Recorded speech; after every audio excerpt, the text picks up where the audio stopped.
There's a fundamental problem with our medical exam system. NEET का भैया paper available है Telegram. किसी को ट्रस्ट हो ही नहीं रहा कि ये पेपर लीक नहीं होगा। हमें तो लग रहा है ये भी हो जाएगा। कोई ऐसी बात नहीं है जो गारंटी कर रही है कि नहीं होगा। लास्ट मिनट पे हो जाएगा, फिर से वो तमाशा शुरू हो जाएगा। कोटा में तो सर हर दूसरे दिन सुसाइड हैं। कोचिंग सेंटर हैं, वो दबा देते हैं बात को, फिर उनके कैरेक्टर को जज किया जाता है कि बच्चे ने नशे की वजह से जो है सुसाइड किया है। 3 घंटे तक हमारी चेकिंग होती है, 2 घंटे बायोमेट्रिक में लेते हैं वो लोग, उसके बाद भी हमारी चेकिंग कर रहे हो। एक बार सिस्टम की तो कर लो। It is the government's responsibility to educate people. It is the government's responsibility to give people health care. That's my view. That's not the current government's view. Why don't they do it 5 times a year? At least that way, paper gets leaked, you stop it, but everybody doesn't get destroyed. You'll basically end up missing 1 year. So how are you feeling? What's the plan now? Sir main issue तो अब ये आ रहा है कि actually universities के exams चल रहे हैं, बाकी सारी एडमिशन्स ओपन है अभी, बट हमारा अब एग्ज़ाम आगे पोस्टपोन कर दिया गया है, तो we will not able to give university exams and travel cities. Oh, so you'll now miss the whole thing. Miss the whole thing, and if we give the exam on 21st of June, then batches of universities will start, colleges will start by then. So you'll basically end up missing 1 year. Missing 1 year, we have to take another draw for it if we are not selected.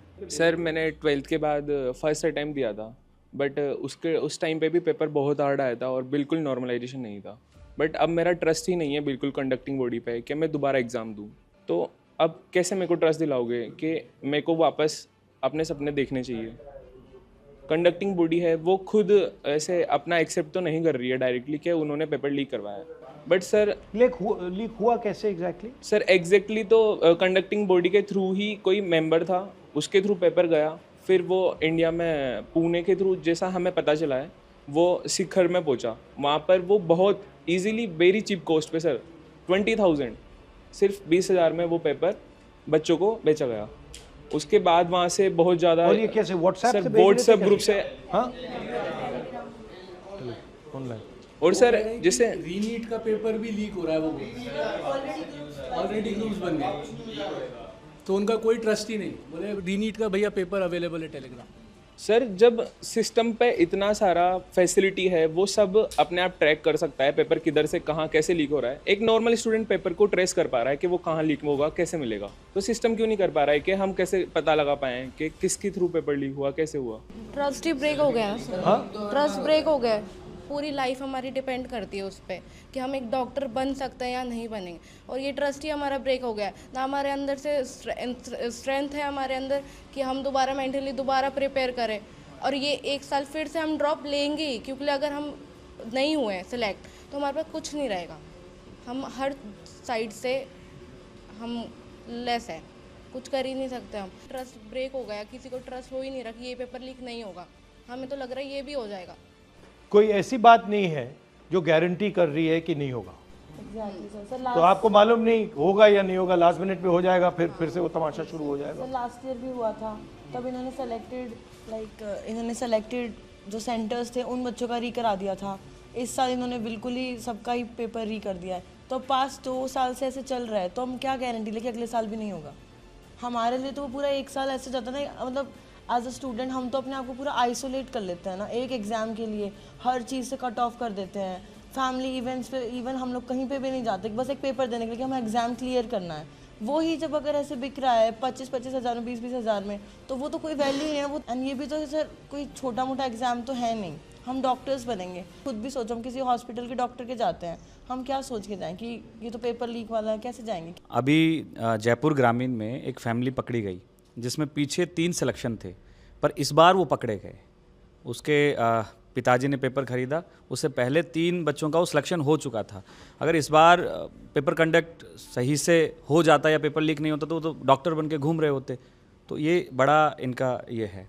तो और कोटा में तो sir हर दूसरे दिन suicide हैं, और ऐसी स्थिति बन गई कि कोटा वाले जो कोचिंग सेंटर हैं वो दबा देते हैं बात को, थाने से लेके और सब कुछ, फिर उनके कैरेक्टर को जज किया जाता है कि बच्चे ने नशे की वजह से जो है सुसाइड किया है, या फिर कोई उनका लव अफेयर की वजह से सुसाइड किया है। जो एक्चुअल बात होती है वो आती नहीं है, और ये सीकर में भी होने लगा है और कोटा में भी होने लगा है। लगभग यही नाम दिया जा रहा है। इतना ज़्यादा पॉलिटिकल प्रेशर है सरकार का वहाँ पे कि अगर थोड़ा सा भी मीडिया में आ गया तो बस पहुँच जाते हैं, डरा रहे हैं। हाँ बट दबाने से रिजॉल्व नहीं होगा ना, आप दबाते जाओ रिजॉल्व नहीं होगा, आपको रिजॉल्व करना है। सर जैसे टोटल मार्क्स 720 होते हैं, बट ये सारे एस्पिरेंट बैठे हैं, इनको पूछो कि अगर किसी की मैक्सिमम सारा सिलेबस आता है ना तो 500 प्लस वो चला जाता है। 500 से लेके सिलेक्शन तक सर उतना ही रहता है कि अपना एग्ज़ाम कैसे गया 3 घंटे, उस टाइम वाला वो मेन होता है सिलेक्शन में, कि अगर आपको सारा सिलेबस चाहे आता है, वो अगर 3 घंटे में अगर कुछ भी आपका ख़राब हो गया, टाइम वेस्ट हो गया या ध्यान नहीं लगा तो वो ज़ीरो हो जाता है। तो रीनीट देना मतलब सर एग्ज़ाम वापस नहीं है तो पूरा सिलेक्शन प्रोसेस ही वापस हो गया। And so mainly we are coming from a middle class family, and if we are talking about girls, तो उसमें इतनी फ्रीडम नहीं मिलती है हम लड़कियों को, लाइक कि इतने साल तक तुम बार बार रिपीट ड्रॉप करते रहो, वापस पढ़ते रहो, और उसके बाद अगर पेरेंट्स हमें पढ़ने भी देते हैं तो like we need money for institutes and all, जिसमें बहुत हाई लेवल के उन्होंने दे रखे हैं। जितने भी इंस्टीट्यूट्स हैं उनकी फ़ीस इतनी ज़्यादा हाई है, लाइक इन लैक्स, तो वो लोग हर कोई कैसे अफोर्ड करेगा। और सेकंड थिंग कि हमें ये चीज़ मिल भी जाती है तो सेफ्टी नहीं होती, और उसके बाद अब हम वहाँ जाकर 3 घंटे पहले एग्ज़ाम के पहले खड़े हो जाते हैं, और उसके बाद 3 घंटे तक हमारी चेकिंग होती है, हमारा सब होता है, 2 घंटे बायोमेट्रिक में लेते हैं वो लोग, उसके बाद भी हमारी चेकिंग कर रहे हो, एक बार सिस्टम की तो कर लो। आप डॉक्टर क्यों बनना चाहते हैं? मेरी ग्रैंड मदर हार्ट अटैक से डेथ हो गई उनकी लास्ट ईयर, तो मेरा ड्रीम ये है कि मैं अगर डॉक्टर बनती हूँ तो जहाँ जो लोग हॉस्पिटल्स प्रोवाइड नहीं कर पा रहे हैं, जहाँ डॉक्टर्स नहीं हैं, मैं वहाँ जाकर उनकी हेल्प कर सकूँ। तो मेरा ड्रीम ये है बस, like not for just for money but for like faith and like उनको ये तो हो दैट कि हाँ कोई प्रेजेंट बचा है, सकता है। कोई बचा सकता है, कोई प्रेजेंट है उस जगह पर। Cardiologist purely because of your grandmother. या बिकॉज ऑफ हर। बट आपने बड़ी अच्छी बात बोली कि आप ये पैसे के लिए नहीं करना चाहते हो, आप फेथ के लिए करना चाहते हो। तो आप यहाँ आए हो because your faith in NEET is broken, but in आपके प्रोफेशन में तो faith is the main thing, कि जो आपको जिसका आप इलाज कर रहे हो उसको लगे कि आप उसकी जान बचाने की कोशिश कर रहे हो, ऑनेस्टली जान बचाने की कोशिश कर रहे हो। बट वो तो पूरा मतलब बिजनेस सा बन गया है। और आपका भी जो चल रहा है, फ्रैंकली आपने मुझे बोला कि tuition fees, this is not, tuition fees is not your responsibility. It is our parents' responsibility. No, but actually the education system should not require you to have tuition. Actually the system should be strong enough that you don't require tuition at home, all this stuff. But that system has completely become essentially a business. So the whole पूरा idea है कि भाई पैसा it's just निकालो. like a business. So it's no, government can't do it.